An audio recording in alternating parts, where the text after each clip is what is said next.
आप सभी के हृदय में विराजमान परमात्मा को मेरी राम राम। चित्रकूट पर्वत पर 8-10 दिन से बहुत अधिक गहमा गहमी थी, कोलाहल था, प्रेम के प्रसंग थे, विरह की बातें थी, कष्ट का समा था, सुख की वर्षा थी, सब कुछ मिला जुला था, सब कुछ मिला जुला। और जो सबसे बड़ी बात थी वह थी अनिश्चय की स्थिति। कुछ भी पता नहीं था किसी को कि अब क्या होगा, किस तरह से प्रभु श्री राम को मनाकर वापस अयोध्या लेकर जाया जाएगा, कैसे होगा यह सब, कोई नहीं जानता था, कोई भी नहीं। न भरत जी, न गुरुदेव वशिष्ठ, न महाराज जनक, न अन्य ऋषि मुनि, क्योंकि कौन उनसे कहे कि आप अयोध्या लौट चलिए, कौन कहे और किस मुख से कहे। तो ये बड़ी धर्म संकट की स्थिति। और आप सभी ने देखा कि कितने सुंदरतम रूप से इस दुविधा का समाधान हुआ। और अब प्रभु श्री राम ने भरत जी को अयोध्या के लिए विदा कर दिया, जनक जी को जनकपुर के लिए कि सभी लोग विदा हों, सबको विदा कर दिया। और अब विदा करने के बाद की जो स्थिति है उसको हम निहारेंगे, वहाँ पहुँचते हैं। अब हृदय राम सिय लखन समेता, चल जाहीं सब लोग अचेता। सभी लोग वापस लौट रहे हैं, वापसी यात्रा में हैं।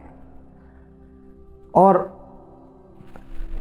हृदय राम सिय लखन समेता, राम लक्ष्मण और सीता, इनको उन्होंने अपने हृदय में स्थापित कर लिया है, हृदय में समा लिया है। इन सब लोगों ने जो वापस लौट रहे हैं, जो इन्हें लेने आए थे। और कैसे लौट रहे हैं? चले जाहीं सब लोग अचेता, सारे लोग बेसुध होकर, अचेत होकर चल रहे हैं। कोई खुशी खुशी नहीं लौट रहे। यदि प्रभु श्री राम साथ लौट रहे होते उनके, तो वे नाचते गाते खुशियां मनाते जा रहे होते, हर्षोल्लास से भरे हुए जा रहे होते। लेकिन नहीं, वे तो दुखी लौट रहे हैं। देखा है अपने दुखी व्यक्ति को जाते हुए रास्ते पर, खुद को भी देखा होगा, क्योंकि कौन ऐसा नहीं है जो कभी ना कभी दुखी ना हुआ हो। और दुख की उस अवस्था में, उस मनोदशा में चला ना हो, तो दुख के समय व्यक्ति कैसे चलता है? बेसुध, उसे कोई खबर नहीं होती अपने आसपास की। कुछ होता रहे उसके आसपास, उसे कुछ होता रहे, वो इन सब से बेखबर होता है। ऐसे ही ये सभी मिथिलावासी, अयोध्यावासी, सभी ऐसे लौट रहे हैं, अचेत से हुए। और हृदय में इन्होंने राम, लक्ष्मण और सीता की मूर्ति को बसा लिया है। बसहे गाज बद पशु ही हारे, चले जाहि पर बस मन मारे। तुलसीदास जी कह रहे हैं मनुष्यों की यही दशा नहीं थी, बल्कि जो बैल, हाथी, घोड़े इत्यादि जितने भी थे, जड़ चेतन जो भी कुछ साथ हैं, वे सभी मन को हार के चल रहे थे। मन के मन के आगे हार चुके थे, उनका मन हार चुका था। चले जाहीं पर बस मन मारे, पर बस बेबस होकर मन मारे, बस यूं ही स्वयं को धकेलते हुए जा रहे हैं। कोई प्रसन्नता नहीं, उत्साह नहीं, कुछ नहीं, उदासी ही उदासी। गुरु गुरतीय पद बंदी प्रभु, सीता लखन समेत। लक्ष्मण और सीता के साथ प्रभु राम ने गुरुदेव वशिष्ठ का वंदन किया, उनकी पत्नी अरुंधति का वंदन किया और फिरे हर्ष विस्मय सहित आए परन निकेत। और उनको भी नमस्कार करके विदा करके अब वे लौटे हैं अपनी पर्णकुटी की तरफ, पत्तों की जो कुटिया बनी हुई है उसकी तरफ लौटे हैं। और लौटते समय उनके मन में हर्ष भी है और विषाद भी है, प्रसन्नता भी है और खेद भी है, दोनों चीज़ें हैं। प्रसन्नता इस बात की कि सभी लोग आए मिले और जो पिता के वचनों का है वो सत्य रूप में पालन हुआ, सबको संतुष्ट कर दिया गया। मैं वन की ओर जाऊंगा, भरत अयोध्या का राजकाज संभालेगा। तो जो भी कुछ हुआ वो सत्य की धुरी पर घटा, इस बात की उन्हें प्रसन्नता है, हर्ष है। और विषाद, खेद किस बात का है? खेद इस बात का है कि सभी लोग दुखी लौट रहे हैं। जानते हैं प्रभु, उन्होंने हर प्रकार से समझा बुझा कर लोगों को भेज तो दिया है, किंतु उनके हृदय की स्थिति कैसी है, क्या छुपी है प्रभु से? सब जानते हैं, सब जानते हैं वे कि प्रत्येक व्यक्ति जो लौट रहा है कितना दुखी है, विरह में दुखी है, उनके प्रेम में दुखी है। तो प्रेम की उन दुखद मनस्थितियों को प्रभु अनुभव कर रहे हैं और इस कारण से वे भक्तों के दुख से दुखी हैं। विदा की निसन्मान निषादो। अब लौटे कुटिया पे तो वहां पर निषाद राज घू खड़े हैं हाथ जोड़े कि प्रभु सेवा कहिए, हाथ जोड़े। अब भक्तों की एक बहुत बड़ी विशेषता होती है, हम आपको बताएं कि भक्त सदा करबद्ध किए रहते हैं, हाथ जोड़े और कहते हैं सेवा बताइए। ये बहुत बड़ी विशेषता है भक्त की कि भक्त अपने गुरु के पास, प्रभु के पास जहाँ भी जब भी जाता है तो यही कहता है कि मुझे सेवा बताइए, मेरे योग्य कोई सेवा बताइए। ये बहुत बड़ी अवस्था है कि गुरु के पास, स्वामी के पास जाकर कहना कि मेरे योग्य कोई सेवा बताइए। गुरु अपने आप नहीं बताता, पूछनी पड़ती है सेवा गुरु से कि गुरु जी सेवा बताइए। होते हैं कुछ कुछ सौभाग्यशाली, बहुत सौभाग्यशाली, जिनको गुरु स्वयं सेवा बता देते हैं, अन्यथा तो शिष्य को पूछनी ही पड़ती है, प्रेमी को पूछनी ही पड़ती है कि बताइए मैं आपके लिए क्या करूं। तो वही निषाद राज गुहू सदा तत्पर कि प्रभु सेवा कहिए। तो पहुंचे तो देखा निषाद राज गुहू खड़े हैं हाथ जोड़े कि सेवा कहिए प्रभु। विदा की निसन्मान निषादो। प्रभु ने बड़े सम्मान पूर्वक निषाद राज गुहू को भी विदा किया। ये अब आपकी बारी है, आप भी पधारें श्रृंगवेरपुर। चले हृदय बड़ विरह विषादो। चले तो गए निषाद राज गुहू, लेकिन लौटते समय उनके हृदय में बहुत भारी विषाद, प्रभु से अलग होने का सभी को है। और निषाद राज गुहू जो इतने समय तक उनके साथ रहे, सेवा में रहे, उनसे दूर जाना कैसे गवारा होता। लेकिन प्रभु की इच्छा है, उन्होंने कहा कि जाइए निषाद राजा, बहुत सेवा हो गई। अब लौट रहे हैं, बहुत दुखी है उनका मन, उदास है। कोल किरात भिल बनचारी, फेरे फेरे जुहार जुहारे। और फिर प्रभु ने जो किरात, कोल इत्यादि सब लोग वनवासी आए हुए थे, सभी का सम्मान किया। और उन सभी ने भी प्रभु की अनेक अनेक प्रकार से वंदना की और सभी को प्रभु ने अब लौटाया, हाथ जोड़कर विदा किया। प्रभु सिय लखीन बैठी बट छाहे। अब प्रभु लक्ष्मण और सीता को लेकर उस विशाल वट वृक्ष की छाया में बैठ गए। प्रिय परिजन वियोग बिलखाहीं। प्रियजनों के उस वियोग से वे वहाँ पर दुखी हो रहे हैं। ऐसी बात नहीं है कि वे सभी लोग दुखी हैं जो राम के बिना लौट रहे हैं, उनके बिना राम भी दुखी हैं। एक शब्द जयशंकर प्रसाद का है, बहुत सुंदर शब्द है। अपने एक नाटक में उन्होंने इस शब्द का प्रयोग किया है। वह शब्द है उत्सव का विषाद। बहुत प्यारा शब्द है, उत्सव का विषाद। खुशी में भी कैसा दुख छिपा होता है, इसको बताने के लिए इस शब्द को उन्होंने गढ़ा है, उत्सव का विषाद। इसे समझिए होता क्या है। मानकर चलिए आपके घर में शादी है, तो शादी वाला घर कैसा होता है? खूब रौनक वाला, बस हर समय चहल पहल, हंसी खुशी, ठहाके, यही सब।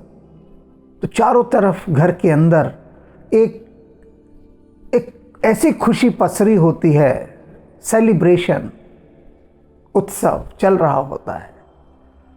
और उसके बाद जब शादी इत्यादि सब हो जाती है, सारे काम निपट जाते हैं, सब जो मित्र रिश्तेदार बंधु बांधव सब आए होते हैं, सब अपने अपने घर लौट जाते हैं। फिर उस घर में एकदम से एक वैक्यूम क्रिएट होता है, एक शून्य जन्म लेता है, एक सन्नाटा पसर जाता है, एक शांति फैल जाती है। उसे कहते हैं उत्सव का विषाद। कि थोड़ी देर पहले जहाँ इतनी चहल पहल थी, इतनी रौनक थी, महफिल लगी हुई थी, एकदम वहाँ पर सन्नाटा पसर गया, एकदम सन्नाटा। कोई बोल नहीं रहा, घर के सदस्य भी नहीं बोलते, वे भी चुप हो जाते एकदम। एक गहरी शांति वहां पसर जाती है, गहरी चुप्पी सध जाती है। सब थके थके से, दुखी दुखी से अपना काम कर रहे होते, मन एक बुझ सा जाता है। अब से पहले जहां इतने दिए जले हुए थे उत्सव के, वे सब दिए जैसे बुझ से जाते हैं। इसे उत्सव का विषाद कहते हैं। जिस उत्सव के विषाद से इस समय प्रभु श्री राम दुखी हो रहे हैं कि कुछ देर पहले तक तो ये पूरा चित्रकूट मिथिला वासियों और अयोध्या वासियों की चहल पहल से चहचहा रहा था। सब अपने लोग दिखाई दे रहे थे आसपास, प्रसन्नता ही प्रसन्नता थी, आनंद ही आनंद था, चर्चाएं चर्चाएं हो रही थी, मिलना बैठना उठना चल रहा था, खाना पीना चल रहा था। अब सब चले गए, सब चले गए और एक गहरा मौन पसर गया। इसे उत्सव का विषाद कहते हैं। प्रभु भी उस विषाद से ग्रस्त हो गए हैं। प्रिय परिजन वियोग बिलखाही, भरत स्नेह सुभाव सुबानी, प्रिया अनुज सन कहत बखानी। बैठे हैं पेड़ के नीचे, उस वट वृक्ष के नीचे, तो भरत के स्नेह और उसके गुणों का अपनी मधुर वाणी से लक्ष्मण और सीता के आगे वर्णन कर रहे हैं। कहीं से किसी ने तो बात आरंभ करनी थी ना, तो प्रभु ने बात आरंभ करने का जो सूत्र लिया वह भरत जी के गुणों की चर्चा ली, और कुछ नहीं लिया, कुछ भी नहीं लिया। डूब गए, लीन हो गए भरत के गुणों की चर्चा करते करते, और लक्ष्मण और सीता को बता रहे हैं भरत के गुण, भरत का स्वभाव। प्रीति प्रतीति बचन मन करनी, श्रीमुख राम प्रेम बस बरनी। प्रेम के वशीभूत होकर प्रभु श्री राम भरत जी के प्रेम और उनके विश्वास का वर्णन, उनका बखान कर रहे हैं अपनी वाणी में। प्रभु जिसका वर्णन करें, जिसका गुणगान करें, सोचिए वह क्या होता था। कहते हैं ना, नाथ पवन सुत महिमा प्रभु अपने मुख सो गाए। पवन पुत्र की महिमा का वर्णन प्रभु श्री राम ने अपने मुख से किया।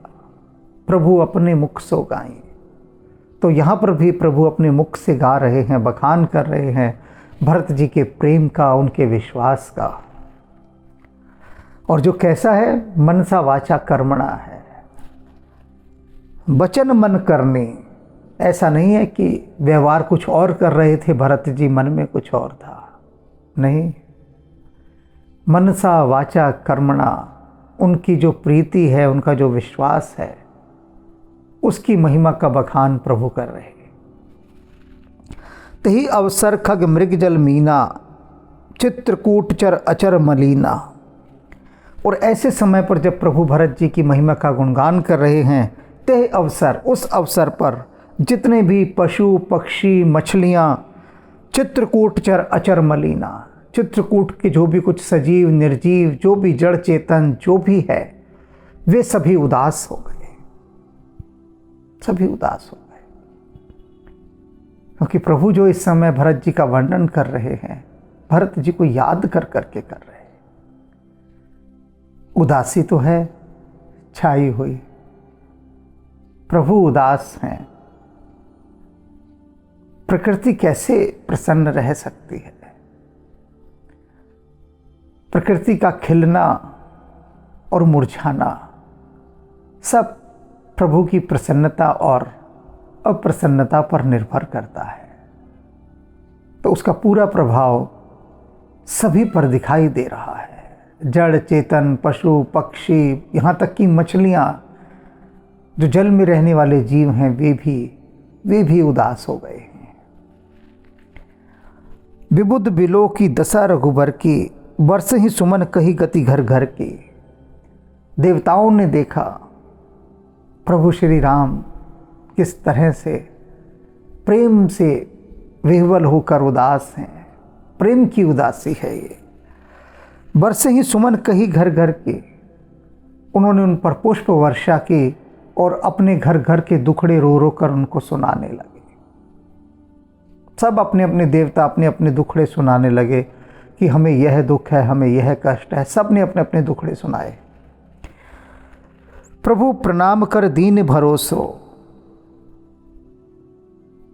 राम जी ने उन सभी देवताओं को पहले तो नमस्कार किया।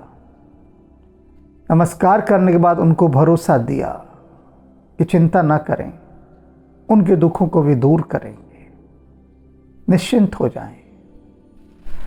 चले मुदित मन डर न खरसो, प्रभु से ऐसा वचन पाकर वे बहुत प्रसन्न हो गए। जानते हैं कि प्रभु ने वचन दे दिया तो अब तो हमारा कल्याण होगा ही होगा। इनका कहना है और काम हो गया, समझ लीजिए। तो प्रभु का वचन पाकर वे लोग बहुत प्रसन्न हुए और प्रसन्नता पूर्वक लौट गए, निश्चिंत होकर कि अब चिंता की कोई बात नहीं। सानुज सिय समेत प्रभु राजत परन कुटीर, अपने अनुज और सीता के साथ प्रभु पर्ण कुटीर में विराजमान हैं, उस पत्ते की कुटिया में विराजमान हैं। और कैसे लग रहे हैं वहाँ पर? भगत ज्ञान वैराग्य जन सोहत धरे शरीर, जैसे भक्ति ज्ञान और वैराग्य इन तीनों ने शरीर धारण कर लिया हो और शरीर धारण करके ये तीनों तत्व उस पर्ण कुटीर में वास कर रहे हो, ऐसे लग रहे हैं। मुन महेश्वर गुरु भरत भुआल, राम बिरह सब साजु बिहाल। अब लौटते हुए वो सारे लोग, गुरुदेव वशिष्ठ, ब्राह्मण और महाराज जनक, भरत जी, राम बिरह सब साजु बिहाल। प्रभु श्री राम जी के बिना सभी बेहाल हैं, लौट रहे हैं, बेहाल से लौट रहे हैं। प्रभु गुण ग्राम घनत मन माही, सब चुपचाप चले मगमाही। और क्या हुआ? प्रभु गुण ग्राम घनत मन माही, प्रभु के गुण समूहों का मन ही मन वर्णन कर रहे हैं। चल रहे हैं रास्ते में, चलते चलते कोई किसी से बात नहीं कर रहा, सब चुपचाप चले जग जाहीं मग जाहीं।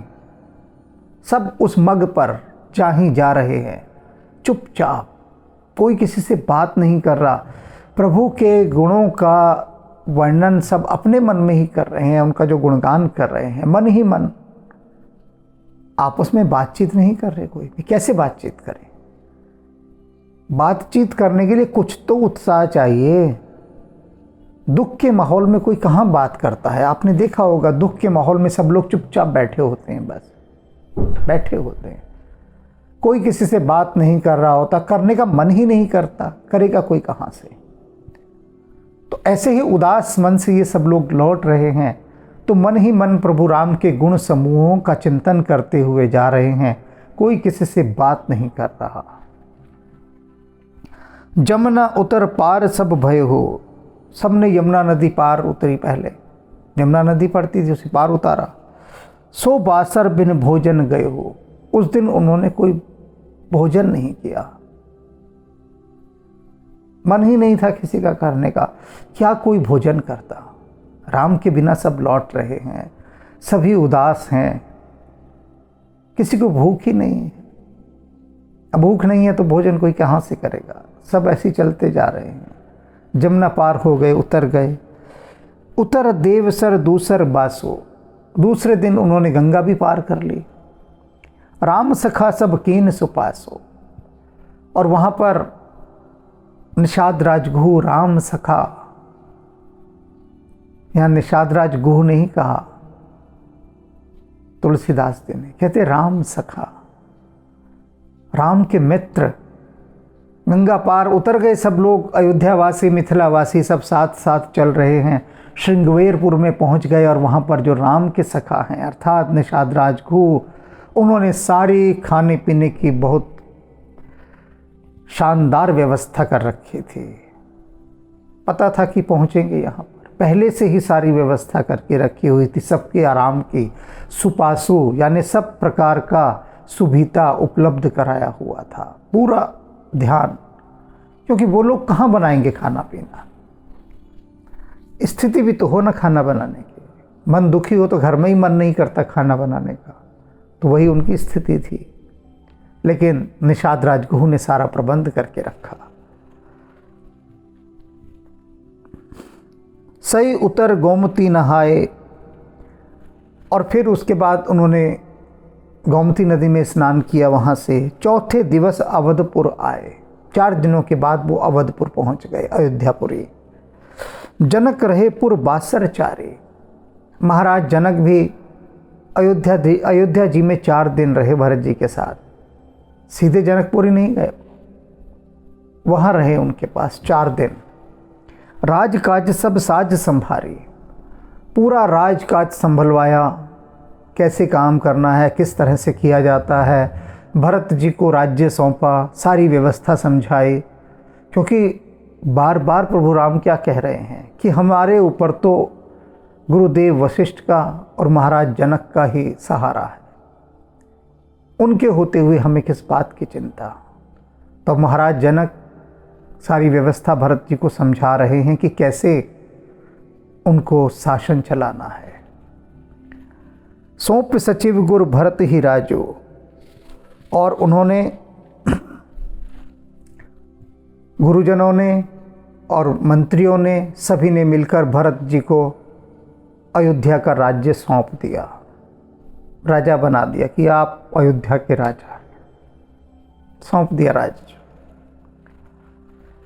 तिरहुत चले साज सब साजो, उसके बाद सारा कुछ काम निपटवा कर महाराज जनक मिथिला लौट गए। नगर नारी नर गुर सिख मानी, बसे सुखेन राम रजधानी। सब कुछ सुव्यवस्थित करके महाराज जनक चले गए, और उसके बाद नगर के नर नारी सारे सभी राम की राजधानी में सुखपूर्वक रहने लगे। अयोध्या जी में उसे राम राजधानी कहा है, राम की राजधानी। वे सब सुखपूर्वक रहने लगे। राम दरस लग लोग सब करत नेम उपवास,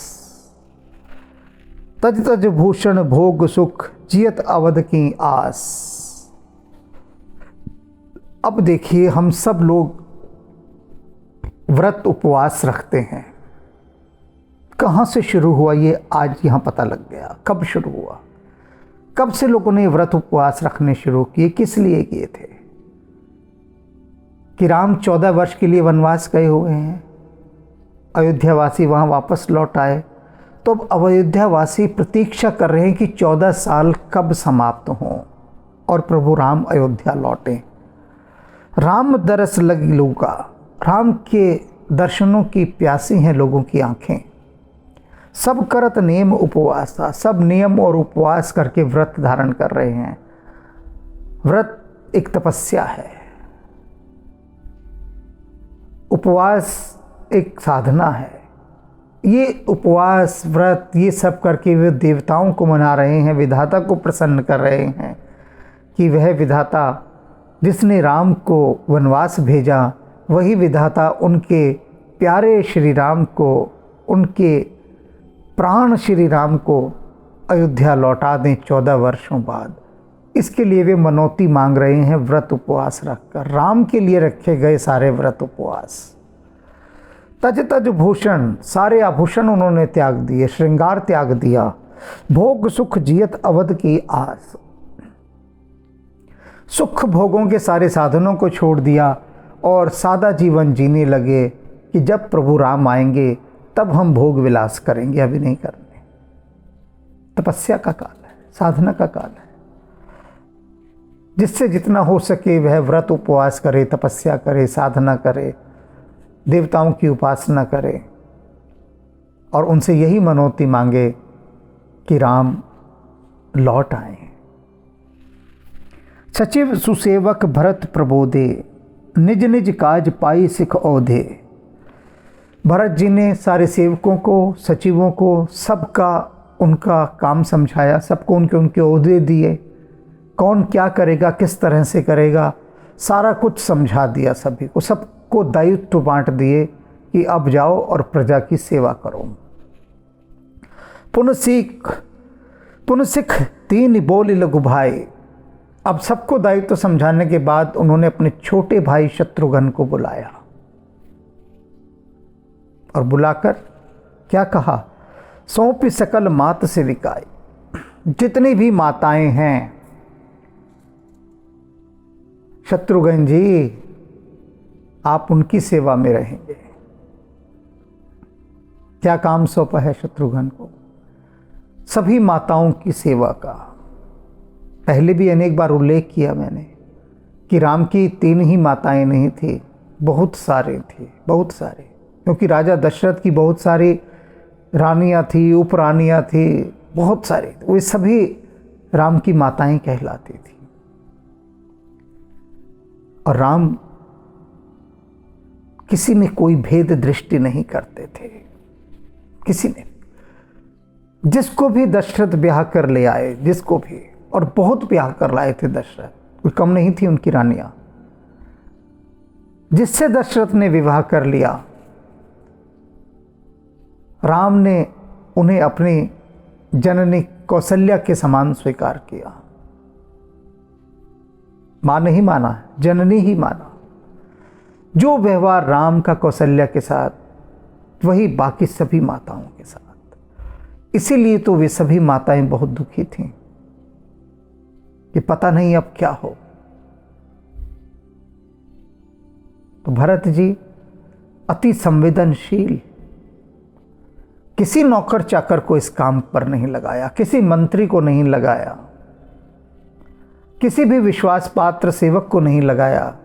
लगाया तो अपने छोटे भाई को कि माताओं की सेवा में तुम रहोगे, तुम्हारा और कोई काम नहीं है, बस माताओं की सेवा तुम्हें करनी है, वहां चूक नहीं होनी चाहिए। तो शत्रुघ्न जी को यह काम दे दिया। भूसर बोले भरत कर जोरी, करी प्रणाम बयन विनय निहोरी। और उसके बाद उन्होंने ब्राह्मणों को बुलाया, भरत जी ने सबके आगे हाथ जोड़े, करी प्रणाम बय विनय निहोरे। हाथ जोड़कर विनय पूर्वक उनसे विनती की, निहोरा किया ब्राह्मणों को बुलाकर। क्या कहते हैं ब्राह्मणों से? ऊंच नीच कारज भल पोचो, आयुष देव न करच सकोचो। कि हे देवताओं, कोई भी काम हो आपका, छोटा हो बड़ा हो, कैसा भी काम हो, आप संकोच त्याग कर मुझसे कहें। कोई जो भी काम हो, जो भी सेवा हो, आप यह न सोचें कि अरे इतना छोटा सा काम है, संकोच करेंगे, इसके लिए भरत को क्या कहना, तो आप कष्ट पाते रहें और वो काम मुझे कहें ना। तो ऐसा ना करें, जो भी आपका काम हो, जो मैं आपकी सेवा कर सकता हूँ आप मुझे बताएं, वह काम छोटा है या बड़ा है ये मत सोचें, समझें इस चीज़ को।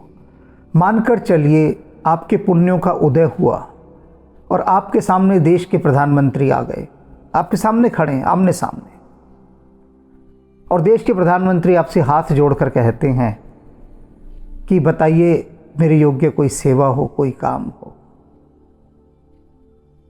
और आप चिंता ना करें, कोई भी छोटा बड़ा काम हो आप मुझे बताइए, मैं क्या सेवा कर सकता हूं आपकी।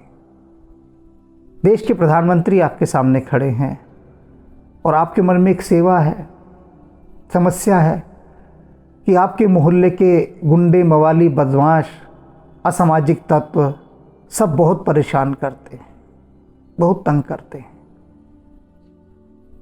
आपका जीना दूभर हो गया है। तो आप क्या सोचेंगे मन मन में कि ये छोटी सी बात मैं देश के प्रधानमंत्री को कहूँ कि मेरे मोहल्ले में गुंडे मवालियों ने जीना दुश्वार कर दिया है। तो आप संकोच से भर जाएंगे कि नहीं नहीं, देश के प्रधानमंत्री को इतनी छोटी सी बात मैं कैसे कह सकता हूँ। तो भरत जी इतने संवेदनशील हैं, वे जानते हैं कि बहुत सारी छोटी छोटी बातें ऐसी होती हैं जिनके समाधान प्रशासन के लोग नहीं करते हैं और प्रजा कष्ट पाती है, दुख पाती है, मन मसोस कर रहती है, किलसती रहती है, तड़पती रहती है, छटपटाती रहती है। तो भरत जी कह रहे हैं कि कोई भी काम हो, छोटे से छोटा काम हो, बड़े से बड़ा काम हो, संकोच त्याग दीजिए, मुझे बताइए क्या करना है। इसे राजा कहते हैं, इसे राजा कहते हैं, इसे राज करना कहते हैं। परिजन पुरजन प्रजा बुलाए, और फिर भरत जी ने सारे कुटुंबियों को बुलाया, प्रजाजन को बुलाया, सबको इकट्ठा किया, समाधान करी सुबस बरसाए, और उनकी जो समस्याएं थी सारी समस्याओं को सुना, उसके समाधान किए और सुखपूर्वक लौटाया। केवल सुने नहीं, समाधान किए। मैं कॉलेज समय में इस तरह के बहुत प्रयोग करता था, भटकता था जगह जगह, जीवन का अनुभव लेना था। तो अनेक मंत्रियों के दरबार में भी मैं गया, लोग लाइन लगाकर खड़े हैं, मंत्री जी बैठे हैं कुर्सी पर शानदार, आसपास फूल वूल रखे हैं, चाय का कप भी रखा है, एक आध घूंट भी भर लेते हैं। सब लोग बेचारे हाथ जोड़े जोड़े से कांपते हुए से मंत्री जी के पास, ये अर्जी महाराज, ये मेरा तकलीफ़ है। ठीक है, मंत्री जी इशारा करते हैं, ए पकड़ ले भैया। सेक्रेटरी खड़ा उठाता फाइलों में रखता है, दूसरा आता है हाथ जोड़ता है, और मैं देख रहा हूँ कि कितने दीनहीन होकर लोग मंत्री जी को भगवान की तरह दर्जा देकर, भगवान के समान मानकर, वह स्टेटस और रुतबा देकर हाथ जोड़े विनम्र भाव से खड़े हैं कि हमारा ये दुख है। मंत्री जी लेते जा रहे, और पता लगता है बाद में कि किसी का दुख दूर नहीं हुआ, वो फाइलों में पड़े रहे, कागज पड़े रहे। भूल चूक से किसी एक आध की समस्या का समाधान हो जाता हो तो हो जाता हो, अगर होता हो तो इतनी कतार थोड़ी ना होगी, इतनी लंबी पंक्ति कभी नहीं लग सकती। और वो बेचारे दीनहीन। और यहाँ केवल ये नहीं कह रहे तुलसीदास जी की भरत जी ने उन सबकी समस्याओं को सुना, वे कह रहे हैं सबकी समस्याओं को सुना, उनके समाधान किए और सुखपूर्वक उनको लौटाया सभी को। क्या महिमा है, क्या महिमा है। समाधान करी सुबस बरसाए, सुखी करके उनको लौटाया। सानुज गे गुर गेह बहोरी, करी दंडवत कहत कर जोरी। और फिर शत्रुघ्न को बुलाया कि भैया आ जाओ, गुरुदेव के पास चलना है। गुरुदेव वशिष्ठ के पास पहुंचते हैं अब भरत जी शत्रुघ्न को लेकर, और कर दंडवत कहत कर जोरी, पहुंचे उनके पास, दंडवत प्रणाम किया भूमि पर लेटकर। और हाथ जोड़कर गुरुदेव वशिष्ठ से वे अब कुछ प्रार्थना करते हैं। आयुष होई तो रहे हो सनेमा। कहते हैं गुरुदेव आपकी आज्ञा चाहिए, आपकी आज्ञा हो तो मैं अब नियम पूर्वक रहना चाहता हूं। भरत जी ने प्रभु राम के वियोग में रहने के कुछ नियम बनाए थे अपने लिए कि बिना राम मैं कैसे रहूंगा, किस प्रकार से रहूंगा। नियम बना लिए अपने आप। लेकिन प्रभु श्री राम ने क्या कहकर भेजा था भरत को कि सुन भरत, गुरु, माता पिता, मंत्रीगण ये जैसी शिक्षा दें, जो कहें वैसा करना उनके अनुसार। तब मन में कुछ करने का है, चाहे अपने लिए करने का है, लेकिन फिर भी गुरुदेव वशिष्ठ के पास पहुंचे हैं क्योंकि वे सबसे प्रामाणिक सूत्र हैं। पहुंचे कि गुरुदेव मैं अब नियम पूर्वक रहना चाहता हूं, कुछ मैंने नियम बनाए हैं अपने रहने के। आयुष होई ते रहो सनेमा, बोले मुनतप पुलक सपेमा। मुनि वशिष्ठ जी जब प्रेम के वशीभूत होकर सप्रेम भरत से कहते हैं, समझब कहब करब तुम जो ही, धर्म सार जग होई ही सोई। क्या उत्तर देते हैं गुरुदेव वशिष्ठ जी कि भरत तुम मेरे से आज्ञा क्यों लेने आए हो, क्यों मुझसे पूछने आए हो? अरे तुम जो समझोगे, जो जानोगे, जो करोगे, जो भी कुछ करोगे वह सब क्या होगा? धर्म सार जग होई ही सोई। वही इस जगत में धर्म का सार होगा। कितना बड़ा भरोसा भरत जी के प्रति गुरु का। कह रहे भरत तुम मुझसे पूछने आए हो कि मैं ये करने जा रहा हूं, ये करूं या ना करूं, आज्ञा लेने आए हो। अरे तुम जो भी करोगे, सोचोगे, समझोगे, तुमसे जो भी होगा वह इस जगत में धर्म का सार होगा। वही धर्म बनेगा जो तुम करोगे। तुम्हारा व्यवहार, तुम्हारा कृत्य, तुम्हारी सोच, तुम्हारा आचरण, वही तो धर्म होगा। वही एक नए धर्म का सूत्रपात होगा। तुम्हारा प्रत्येक कार्य एक शास्त्र है, अपने आप में शास्त्र है, एक बहुत बड़ा धार्मिक निर्देश है, दिशा निर्देश है, तुम जो भी करोगे। अब वशिष्ठ जी ने तो ये कहा, भरत जी ने सुन भी लिया, लेकिन फिर भी वे मानेंगे थोड़ी ना। अपनी बात बताएंगे कि मैं क्या चाहता हूँ, क्या करना चाहता हूँ। उनका अनुमोदन तो उन्हें चाहिए ही चाहिए। जब तक गुरुदेव तथास्तु न कह देंगे तब तक भरत जी आगे नहीं सरकेंगे। अब हम प्रतीक्षा करते हैं कि भरत जी अपने किन नियमों की चर्चा करेंगे।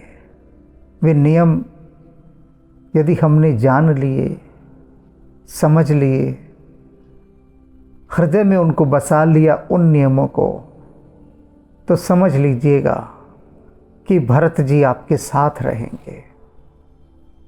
और भरत जी साथ हैं तो वहाँ तो कोई माया फटक नहीं सकती, कोई भी नहीं फटक सकता, क्योंकि भरत जी के हृदय में सिया राम रह रहे हैं। तो भरत जी क्या आएंगे आपके पास, सब कुछ आ जाएगा, सब कुछ, सब कुछ।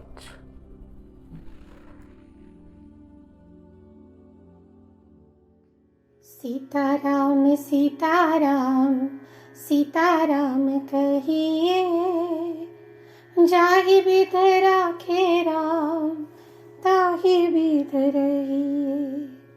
सीताराम सीताराम सीताराम कहिए, जाहि विध राखे राम ताहि विध रहिए। सीताराम सीताराम सीताराम कहिए, सीताराम सीताराम सीताराम कहिए, जाहि विध राखे राम ताहि विध रहिए। जाहि विध राखे राम ताहि विध रहिए। सीताराम सीताराम सीताराम कहिए। जाहि विध राखे राम ताहि विध रहिए। जाहि विध राखे राम ताहि विध रहिए। सीताराम सीताराम सीताराम कहिए। जाहि विध राखे राम ताहि विध रहिए। सीताराम सीताराम सीताराम कहिए। सीताराम सीताराम सीताराम कहिए। जाहि विध राखे राम ताहि विध रहिए। जाहि विध राखे राम ताहि विध रहिए। सीताराम सीताराम सीताराम कहिए। जाहि विध राखे राम ताहि विध रहिए। जाहि विध राखे राम ताहि विध रहिए। सीताराम सीताराम सीताराम कहिए। जाहि विध राखे राम ताहि विध रहिए। जाहि विध राखे राम ताहि विध रहिए। सीताराम सीताराम सीताराम कहिए। जाहि विध राखे राम ताहि विध रहिए। जाहि विध राखे राम ताहि विध रहिए। जाहि विध राखे राम ताहि विध रहिए।